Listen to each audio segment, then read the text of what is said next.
Okay, so let's talk about every single brush that every beauty needs in her makeup bag.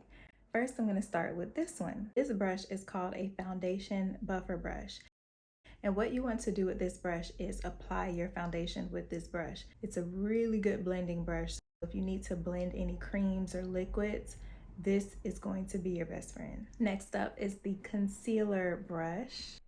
This brush is really good for your eyebrows, sculpting them and making them look all clean and nice, and it helps you blend out your concealer.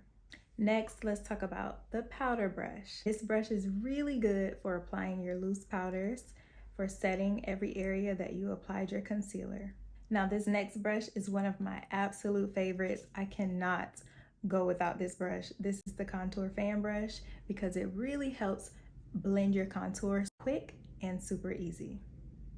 Next up is the blush brush. Of course, you need a brush to apply your blush. You cannot use your fingers, it's gonna be streaky. So take this brush, tap it on the apples of your cheek and blend it out, and it will be a nice, seamless, soft way of blushing. And last but certainly not least is the small fan brush. This brush is amazing for that nice glow, that highlighted, radiant look. This brush is so soft and fluffy. It's gonna put on just the right amount of product so that you can shine bright like a diamond.